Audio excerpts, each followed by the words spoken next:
Got taste for every palate, from punk shows to hip-hop and classic symphonic. Stockton's got it, yeah, Stockton's got it, Stockton's got it. You better believe it, yeah, y'all, cause Stockton's got it.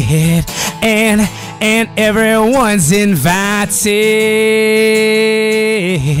to the city that we love. And the port city, yeah, it's the port city, yeah, it's the port city we love. Oh, the port city, yeah, it's the port city, yeah, it's the port city we love. Wash your blues away on a Delta day in the port city we love. Oh, yeah, and lay your load down in my hometown. Yeah, I said lay your load down in Stockton, in the port city that, oh, yeah, yeah, yeah, yeah, yeah, the port city we love. Oh, yeah, yeah, yeah, yeah, yeah, the port city we love, yeah.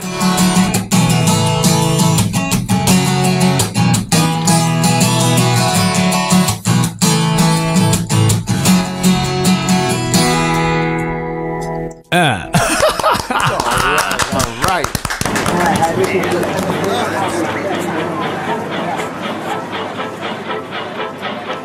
Do you want to relive the golden days of Stockton? Join Nate Knodt on Stockton Alive every first and third Monday at 6 p.m. Tune into thevoiceofstockton.org.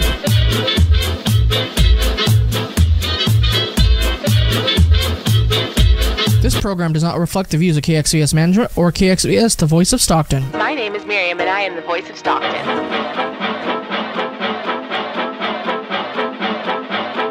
Welcome to Stockton Alive with your host, Nate Knodt. Here's the one and only Nate. Hello, good evening, everyone. We actually have a real show tonight, meaning I actually have a live guest, which happens to be my wife, Becky. And this is the famous Peruvian party wife that you've heard so much about. But anyway, while I have my tools of ignorance with me, and I don't have my whiteout, I won't need it because I have well-structured notes, actually. But all of this is really just leading into the fact that Becky's going to talk about a wonderful community program and service that we have here in Stockton. Stockton, of course, has a very diverse population, a great need for good medical care. We have people working in the fields, we have people working in warehouses, transportation, offices, hot and cold extremes at times. So with all that, there's certainly a need for good medical service, as there is anywhere. And my wife, Becky, is the manager of the Channel Medical Center in downtown Stockton, which is the biggest medical centers, which comes out of an organization called Agricultural Workers Health Outreach. And with me having said that, we're going to let Becky do most of the talking for the rest of the show to explain what this is all for. The clinic we're referring to, the specific clinic, is at Channel and Minor, is on Channel near Minor Street in Stanislaus in downtown Stockton. So Becky, maybe you could tell us about how we got to where we're at now with CMC, and there are multiple clinics in multiple counties, and the large number of people they treat, going back to the roots that are approximately 40 or 50 years ago? Yeah, actually almost 50 years ago. And it started actually as a program that was developed by volunteers that were very concerned about this health and the lifestyle of people that were working in the migrant camps. And at that time, were families living under trees, and they had not only not housing services of any kind, and they were living in their cars under the trees and then working on the fields. And they were not necessarily Mexican migrant workers as we have a stereotype nowadays, everything. These were families that were white people coming from Oklahoma or coming from everywhere that needed to work, and they were doing it but without any health insurance or any kind of social services. Actually, the group of individuals that started this, they were volunteers, were a mixture of physicians and nurses from public health, as well as the church. The Catholic Church was involved at the time, and also some social workers and organizers in the community that were just private citizens that wanted to help because they knew the circumstances of the families. So everything started in 1965, actually. And in 1967, the Medical Society organized the whole thing and got a grant for these people that were volunteers, and to provide services to these populations that were in the were farm workers. So the time passed, of course, and they needed to organize in a more comprehensive way, because at the time they were moving from place to place. The very first place that they had kind of like a facility was in Balota, Linden, and out of a firehouse. And then after that, they had a truck driver that it was a driver for the blood bank that moved the trailers that with the clinics that they acquired with the grants from the Medical Society and from some state funding, and they took the trailers around the whole county to provide the services, medical services and social services. The medical records, hysterically enough, if you think about, we have electronic medical records right now. But at that time, the medical records were little cards, 3x5s and 5x7s, that kept the information for the patients that came to be seen, and kept the records of what they were seen for and what type of immunizations they got, etc. So those were the medical records. Now, who carried the cards around?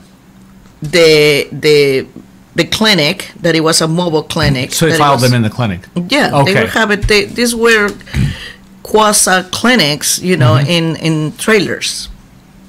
So in 19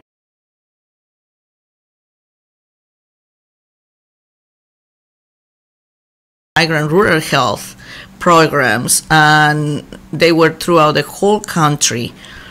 And community medical centers, which at the time was not community medical centers, again, was just a program or a project, was incorporated at that time.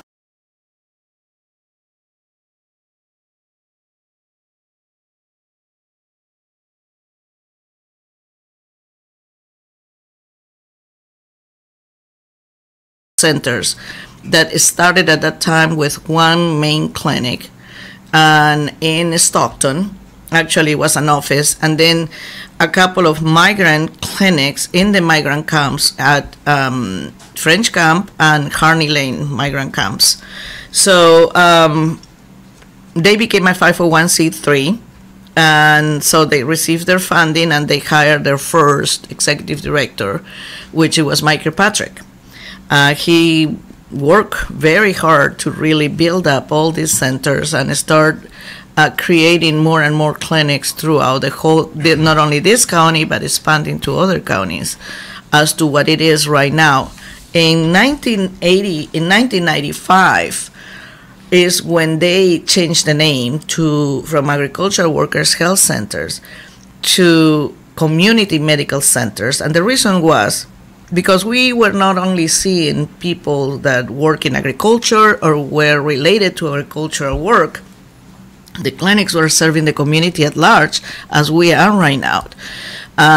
Yes, we still have a very strong segment of the farm worker population, but it's not the majority. Actually, quite the opposite. It's not. It's becoming kind of a minority.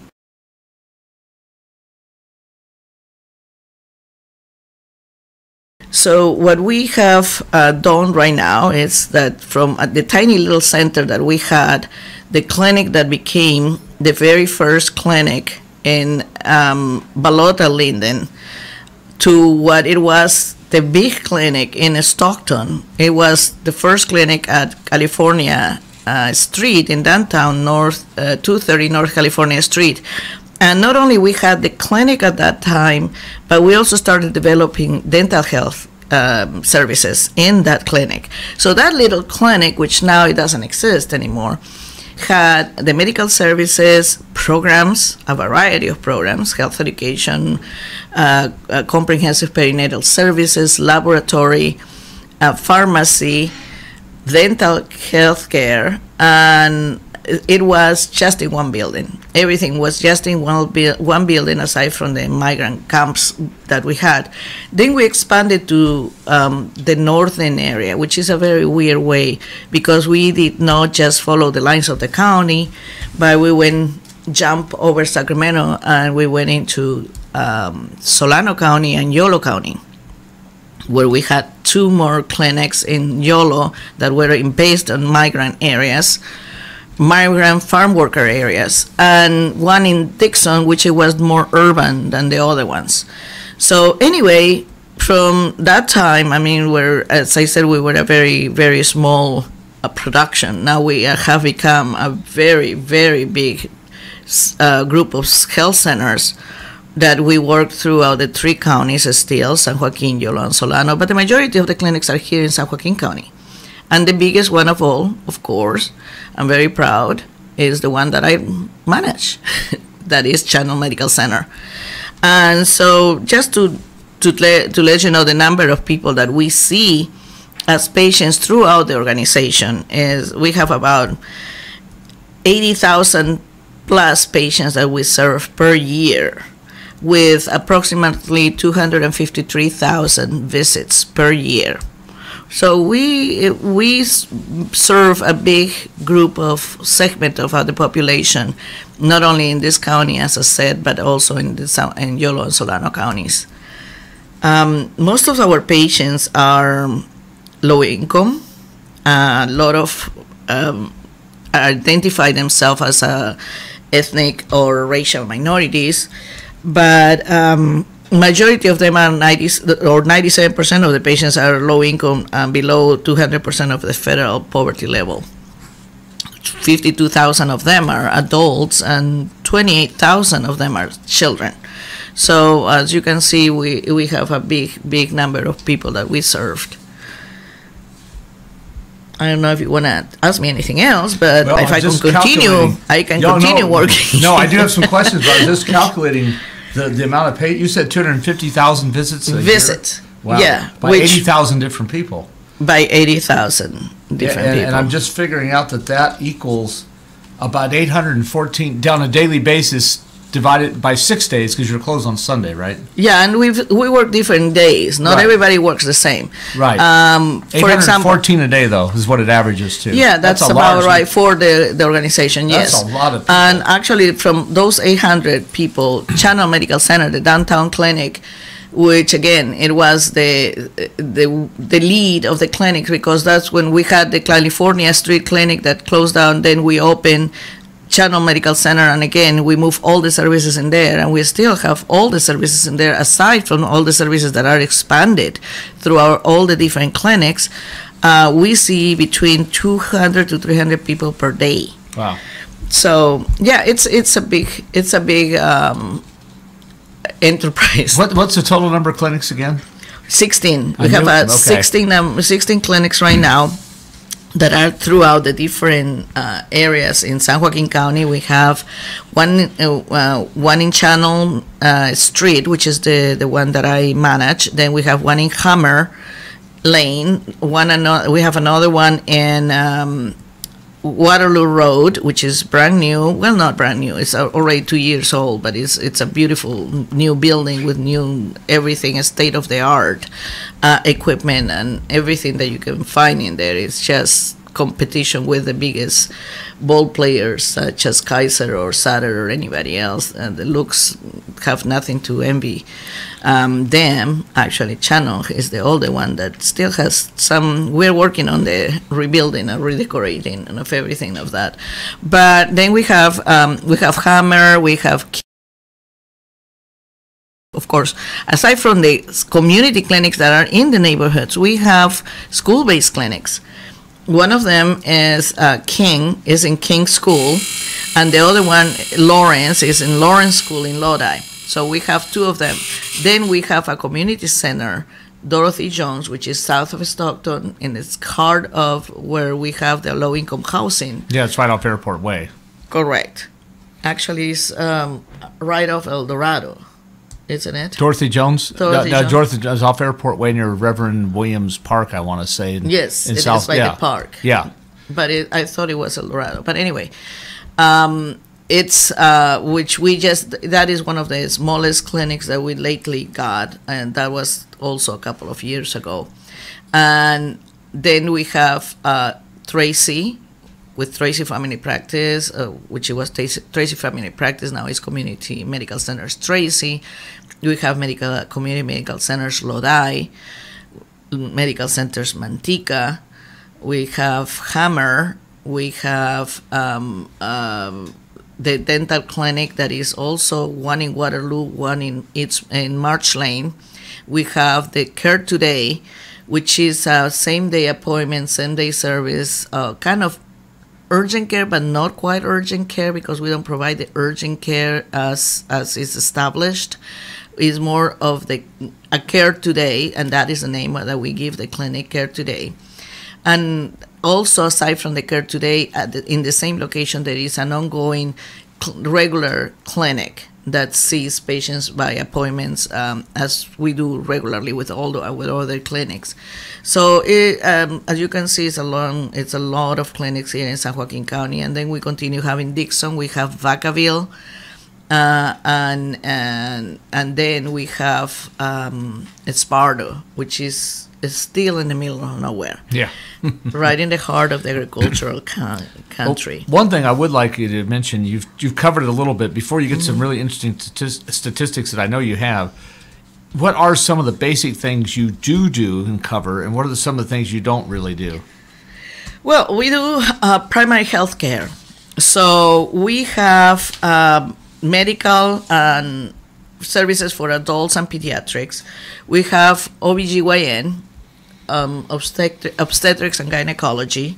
We have dental services, behavioral health, which is very well linked with all our other services, and I will tell you why, because everything has an impact.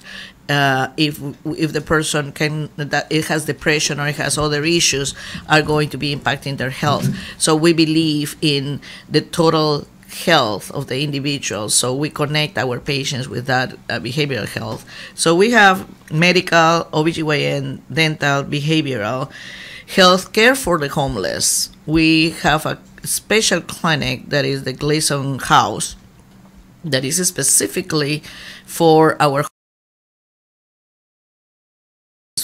people in all the other clinics, but that in particular is a program that is run by an amazing guy, Randy Panelli, and he is the one that they go into under the bridges and provide services in the streets to people and bring them to the clinic. Aside from that, we have the early intervention services for HIV. We have WIC program, Women's, Infant, and Children. We have a pharmacy that provides low-cost medications through a different agreement that we have with the state. Integrated laboratory services. We have outreach and enrollment, so we are enrolling constantly for all the programs that a person could qualify or be served with. And in particular, and especially with the Affordable Care Act. We have health education, and we also have decided to take over now a program that was kind of hanging there. Is very little, but it's very important, at least for us. We feel it needed to be ongoing. It was the Reach Out and Read for children. So those are the basic services that we have throughout all the different clinics that we have for What would be an CMC. example of something you don't really do? I think I heard someone can't get ongoing heart treatment or something like that. Of course, we don't. We have some specialties, but not all of them.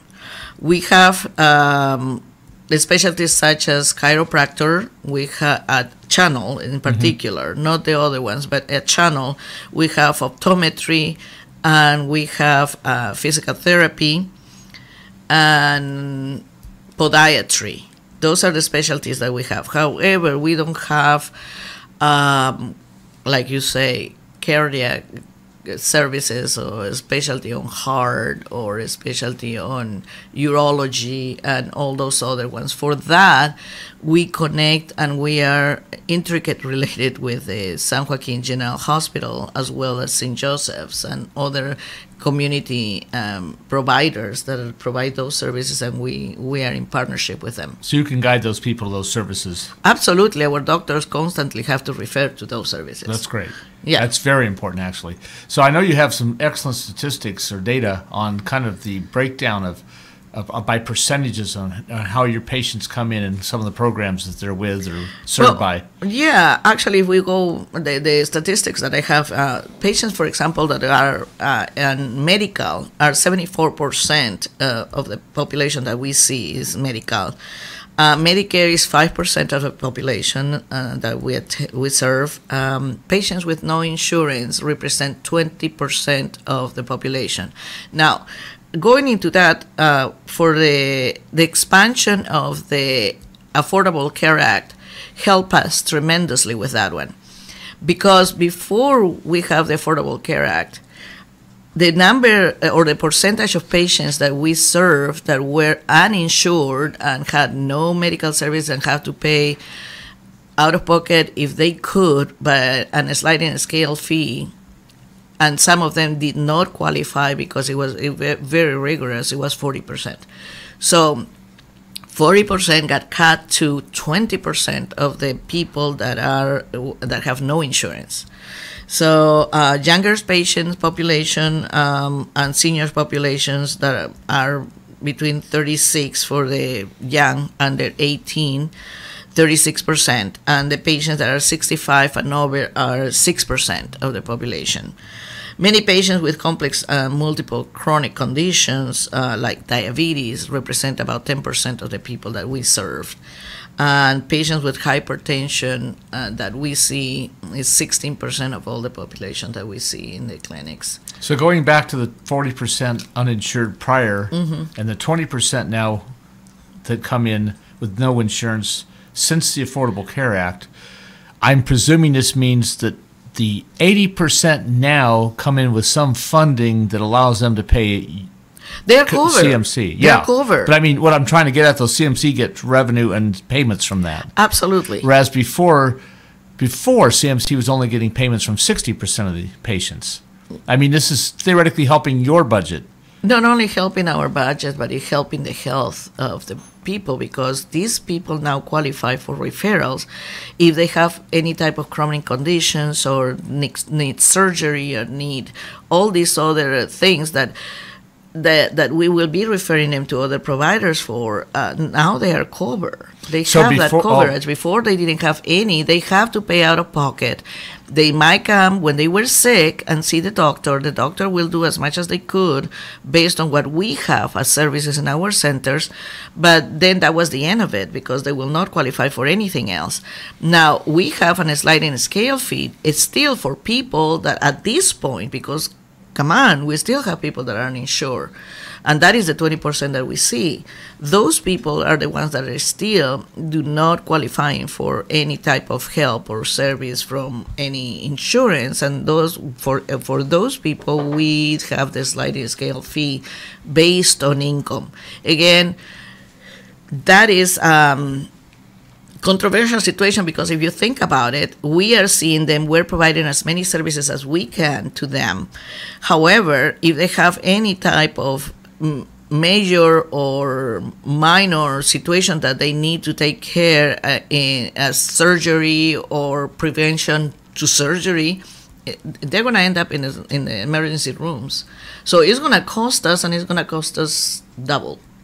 So that is something that sometimes I feel people do not understand. Yes, the Affordable Care Act needs to be fixed. There is a lot of wrong things going on in there, and they need to be taken care of. However, we have way more now than we ever had before, and if what we have is not perfect, we need to fix it, not take it away. That is not the solution. So besides the fact you have 80% coverage versus 20%, prior being 60-40, that's just a percentage. But because of the Affordable Care Act and because of this extra coverage, do more people simply come into the clinic who might have otherwise stayed away? Oh, absolutely.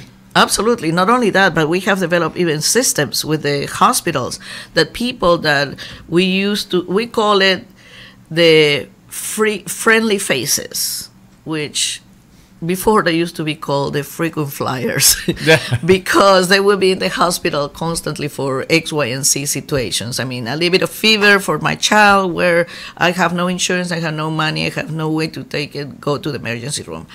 Now those kids and those people come to our clinic because they know that they will have the coverage, and if they don't have the coverage, they know that they will be helped to be put in a program, and in this case, a lot of them didn't even know that they qualify for a lot of services because they were afraid to even step into the clinic because they thought they were going to be charged. Yeah. And in a lot of the cases, true. Yes, it was true. They were going to be charged unless they were homeless, and because we don't charge the homeless, we have a program for that, and unless we can put them in some other different programs that we could have on hand. How do you determine the income level that they're at when they come in the door? There is a formula, and we have a scale that it tells you. I don't remember right now off the top of my head how it breaks down, but we have a breakdown in A, B, C, and D schedule, depending on the income. The A is the lowest, and the other ones start growing up. But the highest cost for a visit is for a person who has no insurance, and it goes into a sliding scale fee, is $185 per visit, and that is again based on their income. Now, how do they show their income? They have to bring their pay stubs. Okay, so it's pay stubs from work then. Mm-hmm. But they don't have to bring in IRS documents or anything like that. IRS, well, yeah, they can bring their taxes. What I meant, though, is it's as simple as bringing in a pay stub. Oh, yeah, that pay stub is crucial. They just calculate from that. That's what I was trying to get at is it's not an onerous amount of paperwork that they have to walk in the door with. No. Yeah. And if they don't have any income, they just need to come with a proof, like somebody is helping them.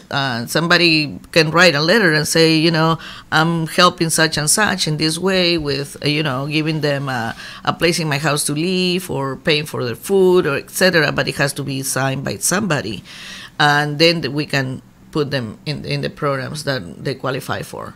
And then, of course, they're being seen by fully certified doctors and nurses and practitioners. Of course. We are Joint Commission certified. Well, actually, we're waiting for that right now this is our third year that, every 3 years we get reviewed by the Joint Commission, and we have a very, very strict mandates and laws from the HRSA, which is the federal government, the healthcare organization for the federal government. So they are all MDs and nurse practitioners and LCSWs, psychologists, you name it, all the total whistles that anybody can have in their degrees. Yeah.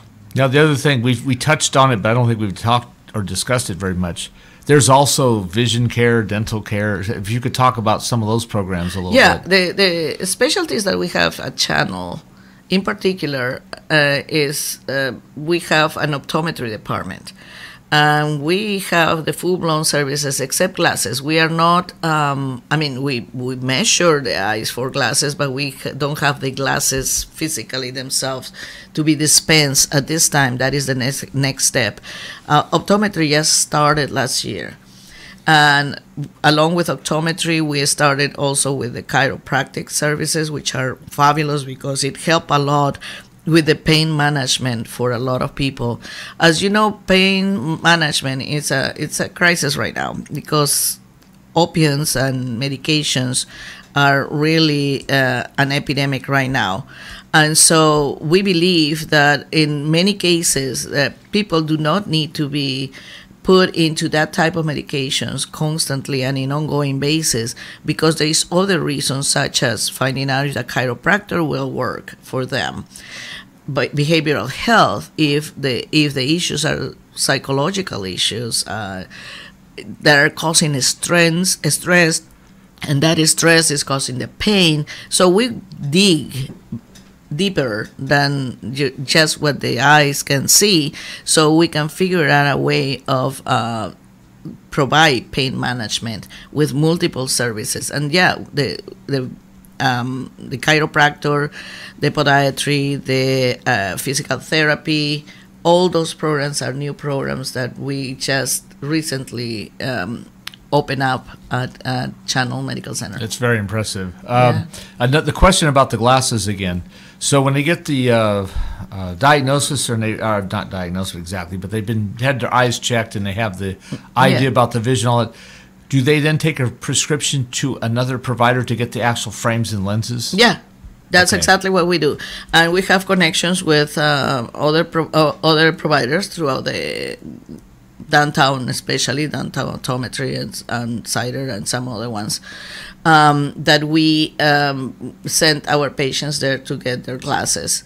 What we do a lot is actually retina exams for people with diabetes.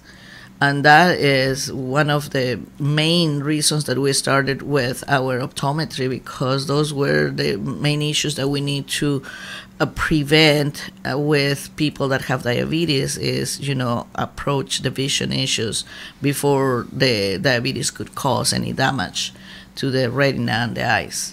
Now, I'm assuming with diabetes treatment also, in addition to the diagnosis and possibly some prescriptions, there's also nutrition programs and things? Absolutely. Aside from the, and you remind me, it's not only for diabetes, but in liaison with many of the other services, but yes, let's talk about diabetes.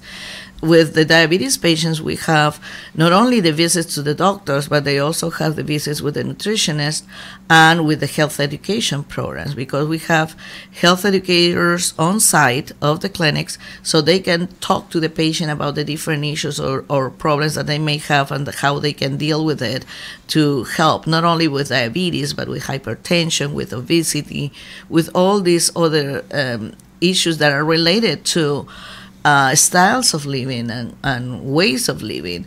And we also have nutrition education for everybody, for all our patients, to help them improve the quality of their life.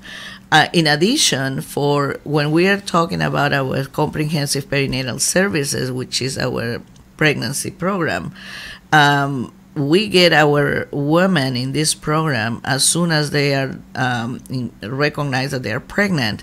They are immediately enrolled, and they will be receiving social counseling. They will be enrolled with the Women's and Children program week. They will be receiving nutrition services and health education counseling about throughout the beginning of the pregnancy all the way until the day of delivery. And then after that, once the baby is born, they are also counsel and help with the baby and what the baby is going to need ahead in healthcare wise. Yeah. So CMC is a major player then with pre-birth and birth. It's, well, not birth itself exactly, but helping what we call women. is perinatal health care. Is totally the compounding from prenatal all the way from the prenatal services to the delivery to after. And we have a partnership with San Joaquin General. They are the providers that deliver for us. We have the OBGYNs from San Joaquin General based in our clinics. We do not, that is one piece that we don't own those doctors. Those doctors are, we pay the county to have those doctors based in our clinic and to have consistent service, so they follow the pregnant woman during the pregnancy at CMC, and then they deliver, and that doctor will be the delivery doctor at San Joaquin General for those ladies.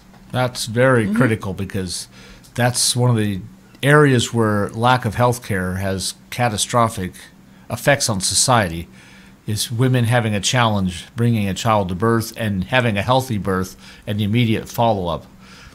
We have worked very hard at that, especially in the 90s, early 90s. We had a big campaign, and the CPSP, Comprehensive Perinatal Services Program, was one of the outcomes of that fight for getting the pregnant woman into services, and especially because in that case, it doesn't matter if the person has documentation, money, or anything. The program will accept the woman from the moment that they are pregnant until they deliver, and then when they deliver, if they don't qualify for the insurance or they don't qualify for the services, the services will stop for them. And this is in case of undocumented people and then but the services will pass to the child, because the child is it will be covered by CHDP, the California Health Prevention Program for Children.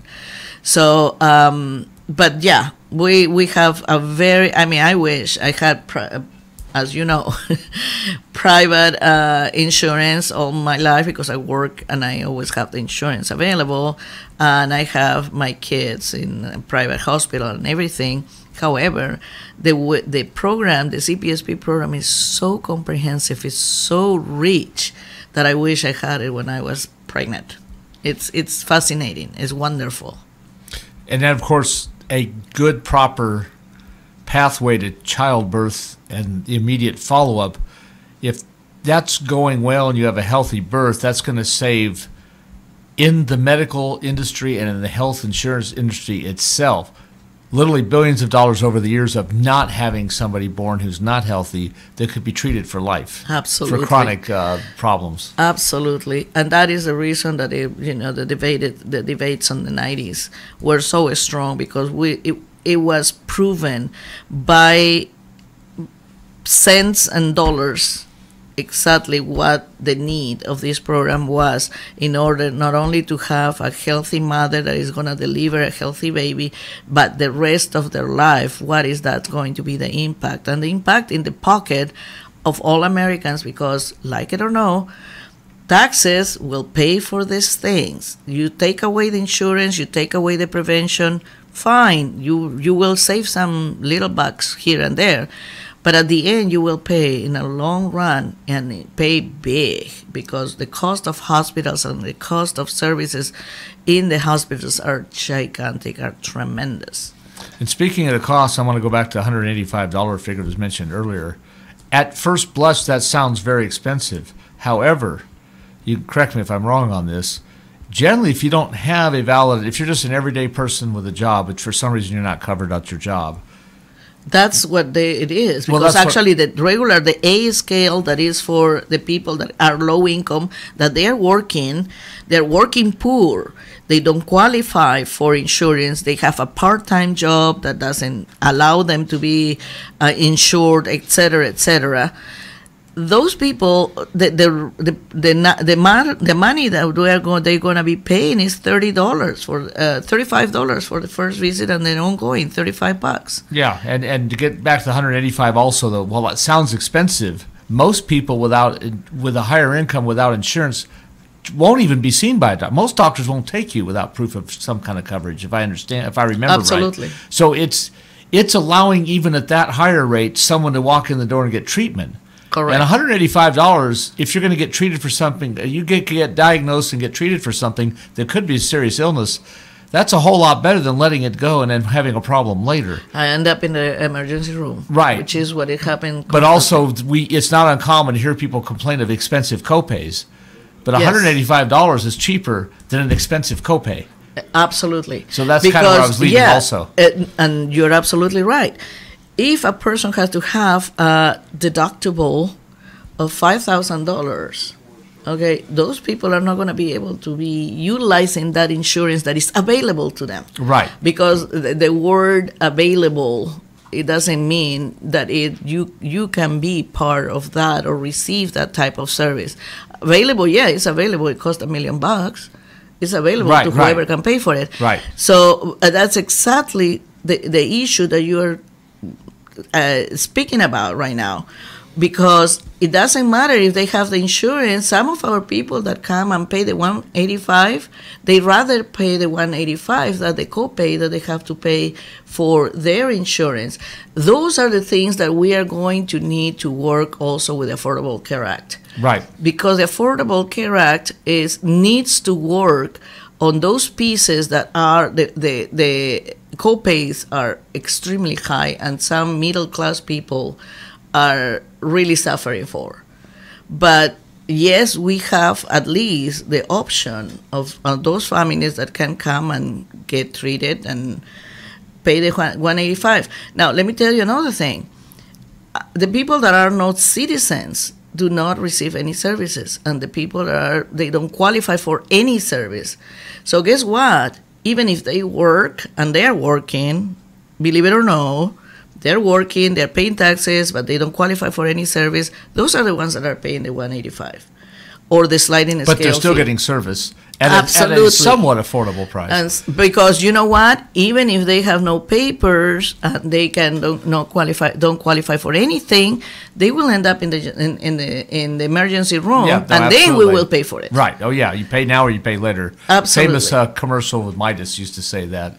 And also, and then as you said, also though, with the sliding scale though, if you have a job, no coverage, but your income is low, then you're often walking in the door for $35 or something like that. Absolutely. Which Absolutely. is tough on a really which in some low-income ways person. covers even a labs, and sometimes even covers the X-rays. So That's Yeah. now that's remarkable to get all that thrown in with that. So, Dustin, any questions over there? This first time I think we've gone this long in the show without you speaking. You too, Nate. Well, true. Well, when you have true intelligence and good knowledge and a great subject, I don't have to say much. I think the healthcare industry is actually very interesting, and it's one of those topics that's always brought up lately because of what's going on with the Congress and whatever else is happening in the world, and it's been going on since 2012, basically from now on. Right. Since then, but it's fascinating how some countries do healthcare and how America does healthcare. It's kind of weird because America is one of the only countries that makes you pay for it. Right. And that's correct. That's a big topic of discussion too with a lot of people who lean left in politics. But I think there's a solution for everything because America likes to be complicated. And well, I agree with you. And one reason we try to make it complicated is we're still trying to balance private and public and profit and nonprofit. Whereas in other countries, it's just rolled into your federal taxes, basically. It's going to take a while to figure out. Now, you mentioned how long they've been talking about it. Well, I've got a speech on YouTube from John Kennedy in 1962 that mentions we're 30, 40 years behind Europe. Harry Truman advocated for national health care in 1948, but it goes back, I believe, to something like Woodrow Wilson and you mentioned 2012. I think Woodrow Wilson or Teddy Roosevelt might have brought this up at the turn of the last century. So it's an ongoing issue that we've never fully got to a comfort zone in the United States on. But at least some individual programs, such as CMC, make this possible for people. Unfortunately, in another city or another state, there is no CMC. Nope. And you've got the all or nothing scenario. You've either got the ridiculously high copayment, or you probably have no insurance and nothing, or you're one of those lucky people that's working a job that I happen to work with good employee benefits. Yeah. Unfortunately, again, it's all or nothing for a lot of people. It is. And that's the norm. Yeah. In the majority of the country, yes. But what I also respect CMC for is, she mentioned earlier, it's not an onerous process to walk in the door and you don't have to have tons and tons of paperwork or fill out reams of forms to get a doctor appointment. You basically walk in with your pay stub or something and when fill you're out. sick, you don't want to be. And No. we are very flexible on that because not only we require that, we're mandated to do that. We require it.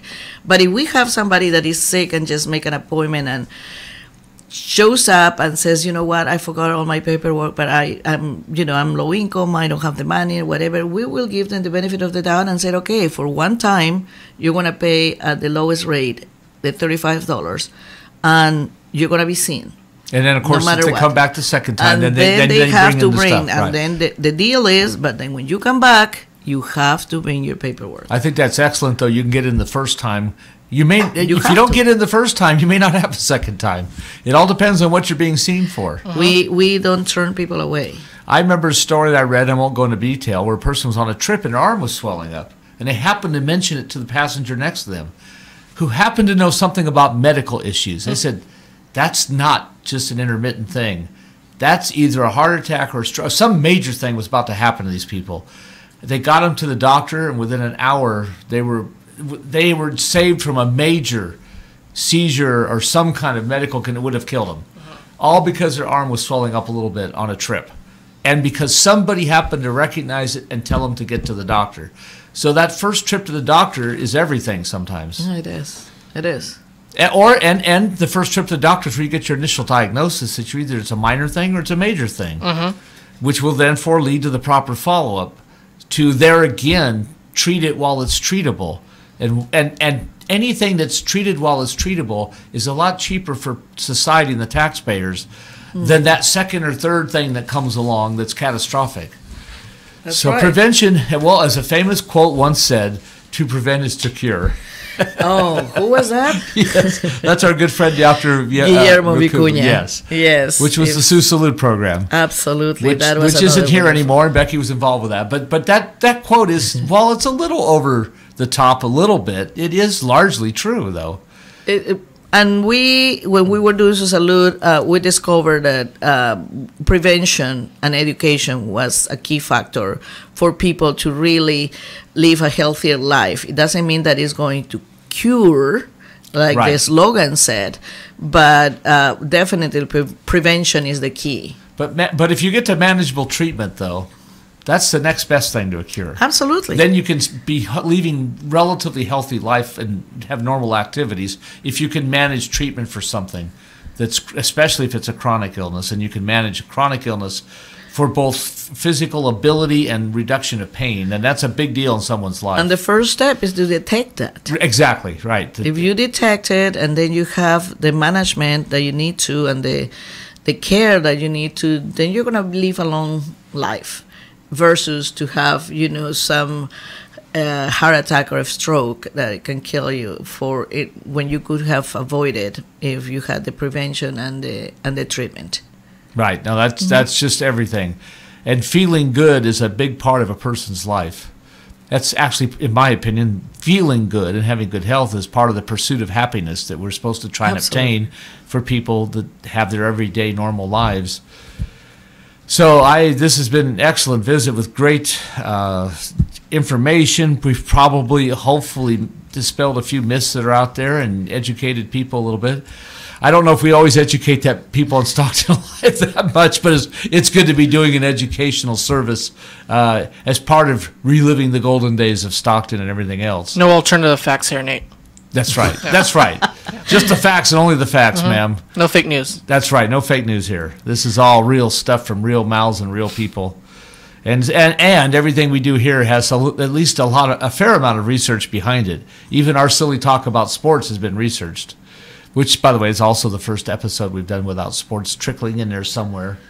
Yeah. Well, that brings up the question. Does CMC do any kind of athletic... sports medicine? Well, but also the checkups that students need to get on an athletic team. We do physicals all the way from the day that the babies are born all the way until they are 18 years of age.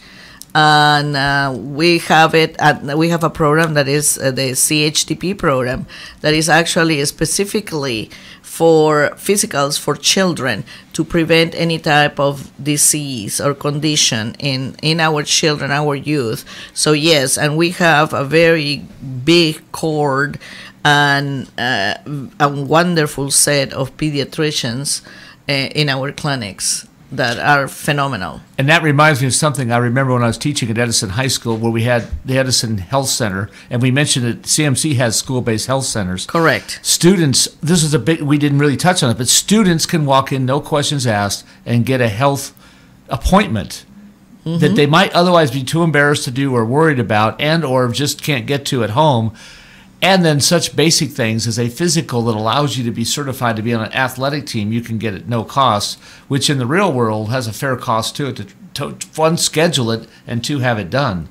We got and that's great that low-income students could just walk in the door and get a health physical to qualify for an athletic team at a school.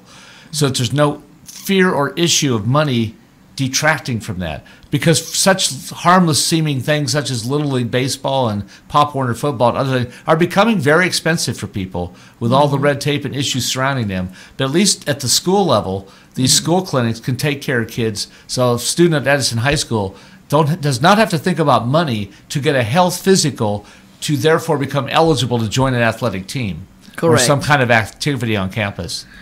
Yeah, we have those at the school base, and we have a big agreement with the schools that we have a presence on.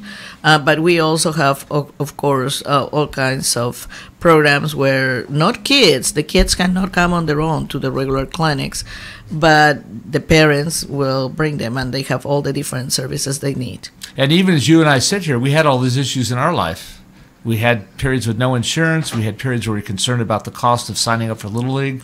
You mentioned it would have been helpful at some times to have had some of this prenatal care and things. Yeah, well, I was, at the time we were making pretty decent money, so we didn't qualify for those good programs. Right, but without qualifying for anything, though, we were still strained even with our good incomes on some of these matters. Yes, correct. Yeah, so That's right. So anyway, this was a good health show. We usually give them good humor and great information about the Golden Pass. So today we just put out good information. Great information by Becky. Well, you've been listening to Stockton Alive on KXVS, the voice of Stockton, KXVS LP Stockton. Thank you for tuning in, and we'll see you all next time right here on Stockton Alive.